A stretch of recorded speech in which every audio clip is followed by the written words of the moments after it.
نحمده ونصلي ونسلم على رسوله الكريم اما بعد فاعوذ بالله من الشيطان الرجيم بسم الله الرحمن الرحيم قل إن كنتم تحبون الله فاتبعوني يحببكم الله ويغفر لكم ذنوبكم قال النبي صلى الله عليه وسلم بلغوا عني ولو آية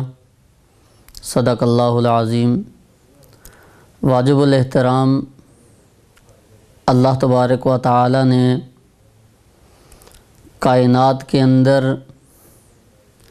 جب سے انسانیت کا سلسلہ شروع فرمایا ہے، اللہ تعالیٰ نے اس دنیا کو وجود دیا اور اس کے اندر اللہ تبارک و تعالی نے انسانیت کو اس کی کامیابی اور ناکامی کے دونوں راستے بتا دیے۔ کامیابی کا راستہ بھی بتا دیا اور ناکامی کا راستہ بھی بتا دیا۔ کامیابی کا راستہ یہ تھا کہ وقت کے نبی کی بات کو مان کر اللہ کے احکامات کو نبی کے طریقے پر پورا کرنا، اس پر استقامت اختیار کرنا، اس کے اندر اللہ تبارک و تعالی نے کامیابی رکھی ہے۔ اسی کو کہا گیا کہ یہ رحمان والا راستہ ہے، اور جو ناکامی کی طرف لے جانے والا راستہ ہے وہ شیطان والا راستہ ہے کہ جب ہم شیطان کی اتباع کریں گے، آپ صلی اللہ علیہ وسلم کے طریقوں کو چھوڑیں گے، شیطان کے پیچھے چلیں گے، اپنی خواہشات کے مطابق زندگی بسر کریں گے، اپنے نفس کی مان کر چلیں گے، تو یہ راستہ ہمیں جہنم کے طرف لے جانے والا ہے۔ اور اللہ تبارک و تعالیٰ کے احکامات جتنے بھی قرآن حکیم کے اندر آئے ہیں، اللہ تعالیٰ نے جتنے بھی احکامات نازل فرمائے ہیں، ہم نے ان کے مطابق اپنی زندگی بسر کرنی ہے۔ ہمارا اٹھنا بیٹھنا، ہمارا چلنا پھرنا، ہماری 24 گھنٹے کی جو زندگی ہے، 24 گھنٹے کا جو ہمارا طرز عمل ہے، وہ آپ صلی اللہ علیہ وسلم کے طریقے کے مطابق ہونا چاہیے۔ اللہ تبارک و تعالیٰ نے قرآن حکیم کے اندر آپ صلی اللہ علیہ وسلم کو مخاطب کر کے ارشاد فرمایا کہ قل ان کنتم تحبون اللہ فاتبعونی، اے نبی صلی اللہ علیہ وسلم کہہ دیجئے ان کنتم تحبون اللہ فاتبعونی، اگر تم کہتے ہو کہ ہم اللہ تبارک و تعالیٰ سے محبت کرتے ہیں تو فاتبعونی، تو تمہیں میری اتباع کرنی پڑے گی۔ جب آپ میری اتباع کریں گے، میرے طریقے پر چلیں گے، یحببکم اللہ، اللہ تعالیٰ تم سے محبت کرنے لگیں گے۔ جب اللہ تبارک و تعالیٰ تم سے محبت کرنے لگیں گے تو اللہ تبارک و تعالیٰ تمہارے گناہوں کو معاف فرما دیں گے۔ جب ہم آپ صلی اللہ علیہ وسلم کے طریقے پر چلیں گے، اللہ تبارک و تعالیٰ کے احکامات کو آپ صلی اللہ علیہ وسلم کے طریقے پر پورا کریں گے، تو یہ ہماری کامیابی ہے، یہ کامیابی والا راستہ ہے۔ اگر ہم نے آپ صلی اللہ علیہ وسلم کے احکامات کو چھوڑ دیا، آپ صلی اللہ علیہ وسلم کے طریقوں کو چھوڑ دیا، اللہ تبارک و تعالیٰ کے احکامات کو چھوڑ دیا، تو یہ ہمارے لیے ناکامی والا راستہ ہے۔ اور اس کے لیے اللہ تبارک و تعالیٰ نے فرمایا وَمَنْ أَعْرَضَ عَنْ ذِكْرِي فَإِنَّ لَهُ مَعِيشَةً ضَنْكًا وَنَحْشُرُهُ يَوْمَ الْقِيَامَةِ أَعْمَىٰ، کہ جو میرے ذکر سے اعراض کرے گا، میرے احکامات سے روگردانی اختیار کرے گا، اس کو دنیا کے اندر جو عذاب دیا جائے گا، معیشتاً ضنکا، اس کو معیشت کے عذاب کے اندر جکڑ دیا جائے گا، معیشت کے عذاب کے اندر اس کو دھکیل دیا جائے گا۔ یہ دنیا کا عذاب ہے۔ اور ہم دیکھتے ہیں کہ جب سے ہم نے اللہ تبارک و تعالیٰ کے احکامات چھوڑے ہیں، آپ صلی اللہ علیہ وسلم کے طریقے چھوڑے ہیں، جب ہم نے اپنی زندگی کو آپ صلی اللہ علیہ وسلم کے طریقے کے مخالف جب ڈالا، ہم نے آپ صلی اللہ علیہ وسلم کے طریقے کے مخالف جب چلے، تو ہماری معیشت جو ہے وہ کتنی کمزور ہو گئی۔ ہم معیشت کے عذاب کے اندر جو ہے وہ گرے ہوئے ہیں، ہماری معیشت کمزور ہے۔ معیشت کے اندر 24 گھنٹے کی زندگی ہے، انسان کا کھانا پینا، انسان کا رہنا سہنا، جب یہ چیزیں یہ ساری ہماری کیا ہے، ہم سب کچھ ہوتے ہوئے بھی پریشان ہیں۔ جو مالدار ہے وہ اپنی اس مال کے اندر ہوتے ہوئے پریشان ہے، کس وجہ سے کہ ہم نے اللہ تبارک و تعالیٰ کے احکامات کو چھوڑا۔ جب ہم نے اللہ کے احکامات کو چھوڑا تو اللہ تعالیٰ نے فرمایا معیشتاً ضنکا، کہ میں تمہیں معیشت کے عذاب کے اندر جکڑ دوں گا۔ دنیا کے اندر تو یہ عذاب ہے کہ معیشت کے عذاب کے اندر جکڑ دیا جائے گا، وَنَحْشُرُهُ يَوْمَ الْقِيَامَةِ أَعْمَى، اور قیامت کے دن اس کو اندھا اٹھایا جائے گا۔ وہ پوچھے گا یا اللہ تو نے مجھے دنیا کے اندر آنکھیں دی تھی، میں دیکھا کرتا تھا، آج کے دن تو نے مجھے اندھا اٹھا دیا، مجھے کیوں اندھا اٹھا دیا؟ اللہ تبارک و تعالیٰ فرمائیں گے کہ میری آیات، میرے احکامات تیرے پاس پہنچے تھے، تو میں نے یہ آیات جو تھی میری کیا تیرے پاس نہیں پہنچی تھی کہ جو میرے احکامات کو چھوڑ دے گا، میرے احکامات کو چھوڑ کر زندگی بسر کرے گا، اس کو معیشت کے عذاب کے اندر جکڑ دوں گا اور قیامت کے دن اس کو اندھا اٹھاؤں گا۔ آج جس طرح تو نے دنیا کے اندر مجھے بلائے رکھا ہے، آج تو میری رحمت سے دور ہے، آج میں نے تجھے بلا دیا ہے۔ تو میرے دوستو، ہماری کامیابی کا جو راستہ ہے وہ اللہ تبارک و تعالیٰ کے احکامات ہیں، حضور صلی اللہ علیہ وسلم کے طریقے ہیں۔ جب ہماری زندگی کے اندر اللہ تبارک و تعالیٰ کے احکامات ہوں گے، حضور صلی اللہ علیہ وسلم کے طریقے ہوں گے، ہمیں عزت بھی ملے گی، ہمیں مقام بھی ملے گا، اور عزت اور مقام کے لیے جو چیز ہے وہ اللہ تبارک و تعالیٰ کے احکامات ہیں۔ جب ہماری زندگی کے اندر اللہ تبارک و تعالیٰ کے احکامات ہوں گے، حضور صلی اللہ علیہ وسلم کے طریقے ہوں گے، تو پھر ہماری کامیابی دنیا کے اندر بھی ہے اور آخرت کی لامحدود جو زندگی ہے اس کے اندر کامیابی ہی کامیابی ہے۔ اور آخرت کی جو لامحدود زندگی ہے اس کے بارے میں حضرت امام غزالی رحمہ اللہ تعالیٰ فرماتے ہیں کہ دنیا اور زمین و آسمان کے درمیان جتنا خلا ہے، اگر اس خلا کو بھر دیا جائے، رائی کے دانوں سے بھر دیا جائے، 1000 سال کے بعد ایک پرندہ آئے، ایک دانہ اٹھا کر کے لے کر کے چلا جائے، پھر 1000 سال کے بعد وہی پرندہ آئے، ایک دانہ اٹھا کر کے لے کر کے چلا جائے، ایک وقت ایسا آئے گا کہ وہ دانے ختم ہو جائیں گے، لیکن آخرت کی زندگی ختم نہیں ہوگی۔ آخرت کی زندگی ختم نہیں ہوگی، اتنی لامحدود زندگی ہے، زمانہ در زمانہ چلتا ہی چلا جائے گا، لیکن آخرت کی زندگی ختم نہیں ہوگی۔ اور آخرت کی جو نعمتیں اللہ تبارک و تعالیٰ نے اپنے بندوں کے لیے رکھی ہیں وہ لامحدود نعمتیں ہیں۔ جس چیز کا خواہش کرے گا، جس چیز کی خواہش ہوگی وہ اس کے سامنے حاضر کر دی جائے گی۔ اللہ تعالیٰ نے جو اللہ تعالیٰ کو دنیا کے اندر راضی کرتا ہے، اللہ کو راضی کر لیا، اللہ نے دنیا کے اندر بھی اللہ تبارک و تعالیٰ نے عزت دے دی، دنیا کے اندر بھی اللہ تبارک و تعالیٰ نے مقام دے دیا۔ اللہ تبارک و تعالیٰ کسی کی شکل و صورت کو نہیں دیکھتے ہیں کہ اس کی شکل اچھی ہوگی تو اس کو عزت ملے گی، اس کی شکل صحیح نہیں ہوگی تو اس کو عزت نہیں ملے گی۔ وہ حضرت بلال رضی اللہ تعالیٰ عنہ جو غلام ہیں اور اس غلامی کے اندر، اس کفر کی غلامی کے اندر ہیں، اس غلامی کے اندر آپ صلی اللہ علیہ وسلم کا کلمہ پڑھ لیا، اور حضرت بلال رضی اللہ تعالیٰ عنہ کو کفار نے اتنی سزائیں دی ہیں، اور بڑی بڑی پتھر کی چٹانیں آپ کے سینے کے اوپر رکھ کر آپ کو انگاروں کے اوپر لٹا دیا جاتا تھا، اور وہ انگارے حضرت بلال رضی اللہ تعالیٰ عنہ کے خون اور چربی کے پگھلنے کی وجہ سے بجھ جایا کرتے تھے۔ اور حضرت بلال رضی اللہ تعالیٰ عنہ کو جب پوچھا جاتا کہ آپ نے اللہ کی ذات پر ایمان لایا ہے، آپ کہتے ہیں اللہ ایک ہے، تو پھر آپ اپنے رب سے یہ کیوں نہیں کہتے کہ وہ آپ کو اس عذاب سے نجات دے دے؟ تو وہ کہا کرتے تھے کہ مجھے میرا رب دیکھ رہا ہے کہ یہ اپنے ایمان کے دعوے کے اندر کچا ہے یا پکا ہے۔ تو اللہ تبارک و تعالیٰ نے اس غلامی سے نجات بھی دی ہے اور اتنا بڑا مقام دیا ہے کہ وہ بیت اللہ کے مؤذن مقرر ہو گئے۔ آپ صلی اللہ علیہ وسلم نے ان کے سپرد اذان دینے کا کام لگا دیا، وہ بیت اللہ کے مؤذن مقرر ہو گئے۔ ایک مرتبہ ایسا ہوا کہ حضرت عمر رضی اللہ تعالیٰ عنہ نے کچھ صحابہ اکرام کی طرف سے شکایت کی کہ یا رسول اللہ صلی اللہ علیہ وسلم، جو بلال ہیں وہ اپنی زبان کی وجہ سے، زبان کی لکنت کی وجہ سے وہ شین نہیں ادا کر سکتے ہیں، اشہد اللہ نہیں پڑھ سکتے ہیں، اشہد اللہ پڑھتے ہیں۔ تو یا رسول اللہ صلی اللہ علیہ وسلم، اگر مؤذن کسی اور کو مقرر کر دیا جائے، مؤذن کسی اور کو مقرر کر دیا جائے تو اچھا ہوگا۔ حضرت عمر رضی اللہ تعالیٰ عنہ نے جب یہ فرمایا، عرض کی، آپ صلی اللہ علیہ وسلم نے فرمایا کہ اچھا جا کر بلال سے کہہ دو کہ صبح سے آپ نے بیت اللہ کے اندر اذان نہیں دینی ہے، کسی دوسرے صحابی کے ذمہ لگا دیا۔ حضرت بلال رضی اللہ تعالیٰ عنہ کو جب یہ کہا گیا کہ آپ نے صبح کی اذان نہیں دینی ہے تو حضرت بلال رضی اللہ تعالیٰ عنہ بہت زیادہ پریشان ہو گئے اور اس پریشانی کے اندر اپنے گھر سے نکل گئے، جنگل کی طرف نکل گئے۔ حضرت عمر رضی اللہ تعالیٰ عنہ دیکھتے ہیں کہ رات اتنی بڑی ہو گئی ہے اور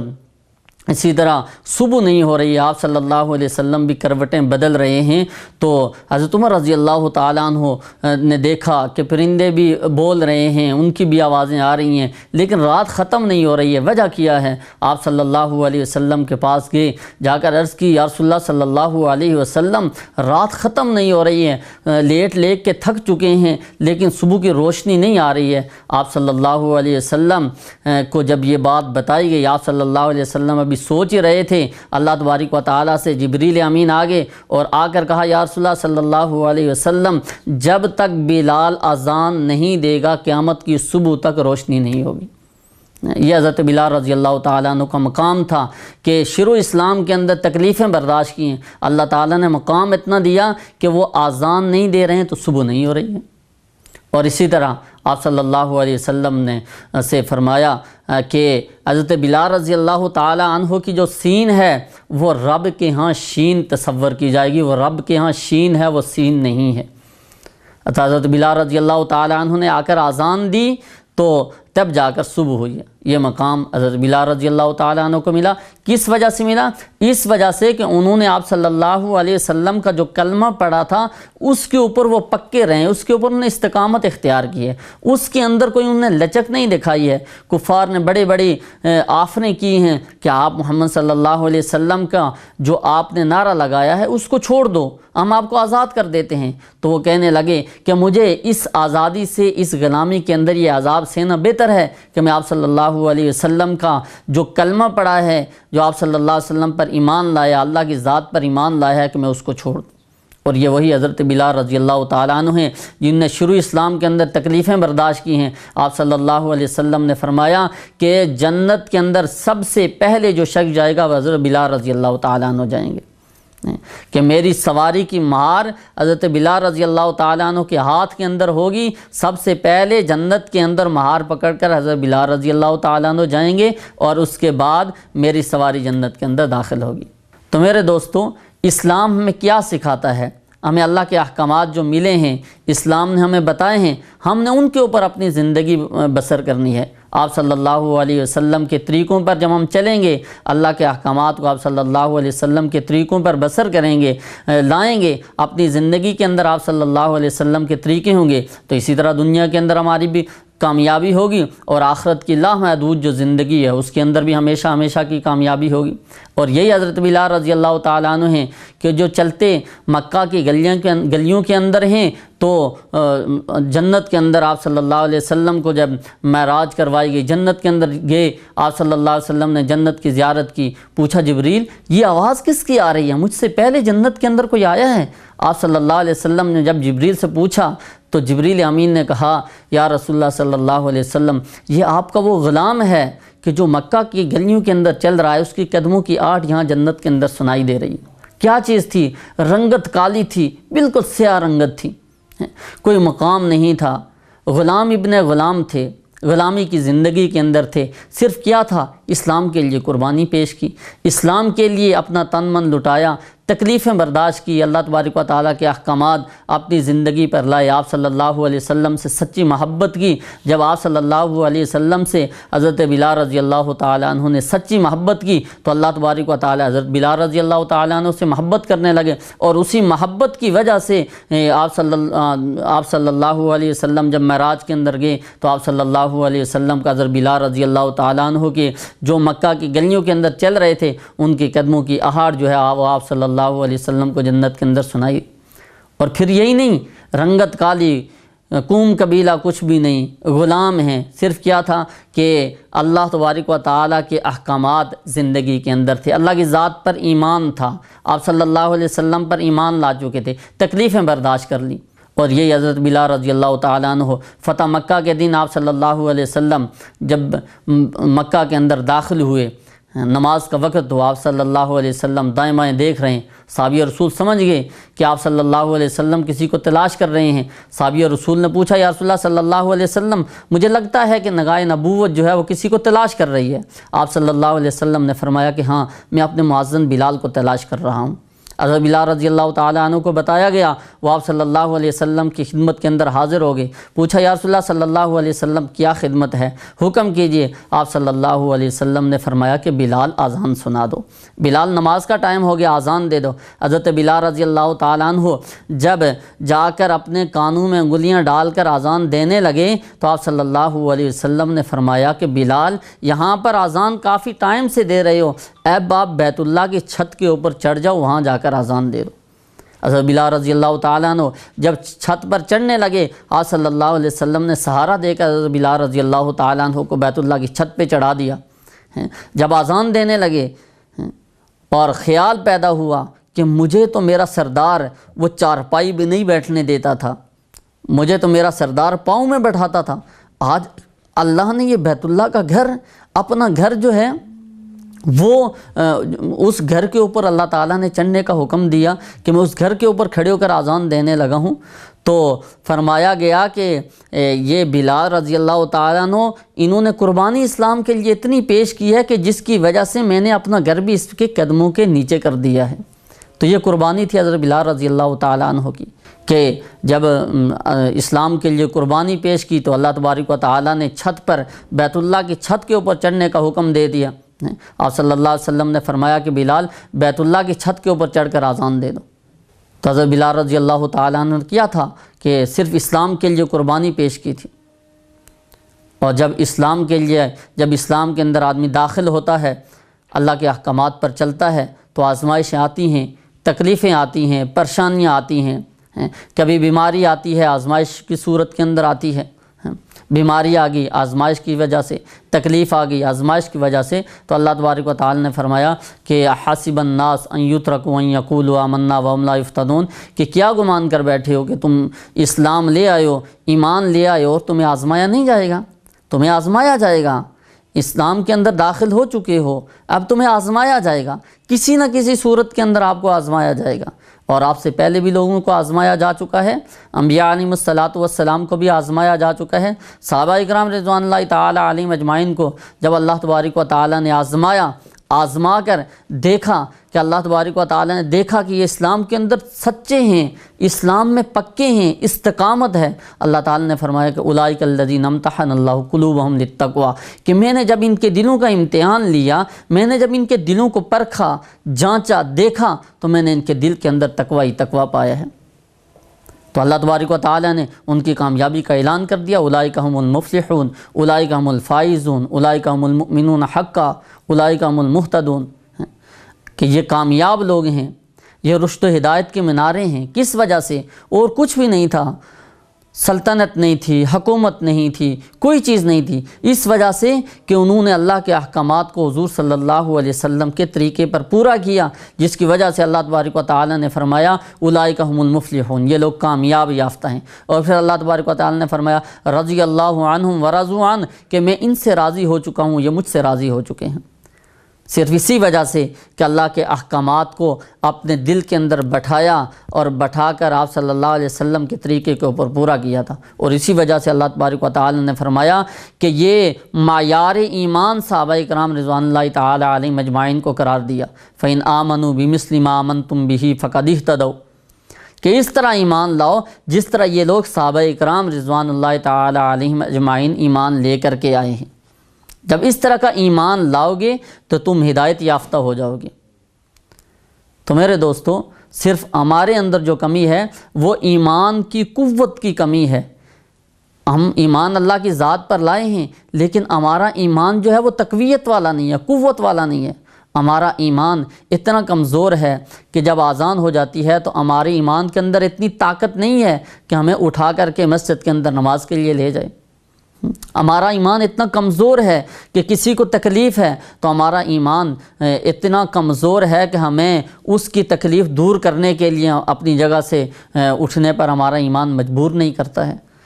کیا ہے؟ ہمارے ایمان کے اندر ضعف ہے، ہمارے ایمان کے اندر کمزوری ہے، ہمارے ایمان کو تقویت کب ملے گی؟ ہمارے ایمان کے اندر اس سے یہ جو ضعف ہے یہ ختم کب ہوگا، یہ کمزوری کب ختم ہوگی؟ جب اللہ کے 100% احکامات ہماری زندگی کے اندر ہوں گے، آپ صلی اللہ علیہ وسلم کے طریقے جب ہماری زندگی کے اندر ہوں گے، جب مسلمانوں کے درمیان سے نفرتیں، عداوتیں ختم ہو جائیں گی، تو اللہ تبارک و تعالیٰ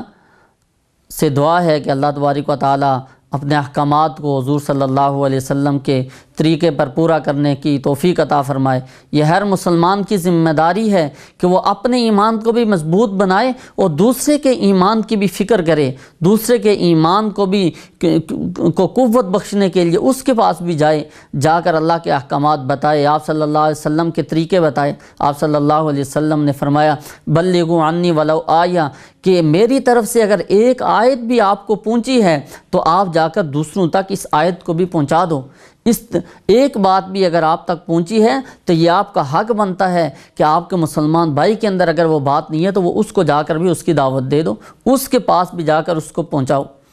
آج مسلمان خود تو نماز پڑھتا ہے، خود تو روزہ رکھتا ہے، لیکن سامنے دیکھ رہا ہے کہ دوسرا مسلمان نماز نہیں پڑھ رہا ہے، دوسرا مسلمان روزہ نہیں رکھتا ہے، زکوٰۃ فرض ہے زکوٰۃ نہیں دے رہا ہے، تو اس کے اندر وہ جا کر دوسرے کو دعوت نہیں دیتا، دوسروں کو جا کر وہ اس کی دعوت نہیں دیتا کہ بھائی اللہ کے احکامات میں سے نماز بھی ہے، ہم نے نماز بھی پڑھنی ہے، روزے ہیں ہم نے روزے بھی رکھنے ہیں، قرآن کی تلاوت کرنی ہے، آپ صلی اللہ علیہ وسلم کے طریقوں پر چلنا ہے۔ تو یہ ہم خود تو کرتے ہیں، خود جو کرتے ہیں، لیکن دوسروں کو اس کی دعوت نہیں دیتے، دوسروں تک اس کے پیغام کو پہنچاتے نہیں۔ جب قوم سمود پر عذاب آیا، اللہ تبارک و تعالیٰ نے جبریل امین سے کہا کہ جبریل جا کر اس بستی کو اٹھاؤ، اپنی انگلی کے آخری پورے پر اٹھا کر اس کو جا کر دوبارہ پٹخ دو اور زمین پر مار دو۔ تو جبریل امین نے کہا یا اللہ وہاں پر ایک نیک شخص ہے جو بہت نیک ہے، جو تیرے احکامات پر چلتا ہے، جو تیرے احکامات کو لمحہ بھر بھی نہیں توڑتا ہے۔ اللہ تبارک و تعالیٰ نے فرمایا کہ سب سے نیچے اس کو رکھو، اس لیے کہ وہ خود تو میرے احکامات پر چلتا ہے، خود تو میرے احکامات کو اپنی زندگی کے اندر لایا ہے، لیکن وہ دوسروں کو دعوت نہیں دیتا ہے، دوسروں کو ان احکامات پر چلنے کی دعوت نہیں دیتا ہے، لہذا اس کو پہلے جا کر نیچے رکھو، باقی لوگوں کو بعد کے اندر رکھو۔ تو میرے دوستو، یہ ہماری ذمہ داری ہے کہ ہم خود بھی اللہ کے احکامات پر چلیں، حضور صلی اللہ علیہ وسلم کے طریقے پر چلیں اور دوسرے مسلمان بھائیوں کی بھی فکر کریں، ان کے پاس بھی جا کر محبت کا پیغام دیں، ان کے پاس بھی جا کر اللہ کے احکامات ان تک پہنچائیں، بتائیں۔ جو نماز نہیں پڑھ رہے ان کے پاس جائیں، جا کر نماز کے بارے میں بتائیں، جو روزے نہیں رکھتے ان کے پاس جائیں، جا کر یہ پیغام ان تک پہنچائیں کہ یہ رب کا پیغام ہے جو آپ صلی اللہ علیہ وسلم کے ذریعے سے ہم تک پہنچا ہے، یہ ہماری ذمہ داری ہے کہ ہم آپ کے پاس لے کر کے آئے ہیں۔ تو اللہ تبارک و تعالیٰ سے دعا ہے کہ اللہ تبارک و تعالیٰ اپنے احکامات کو حضور صلی اللہ علیہ وسلم کے طریقے پر پورا کرنے کی توفیق عطا فرمائے۔ وما علینا الا البلاغ۔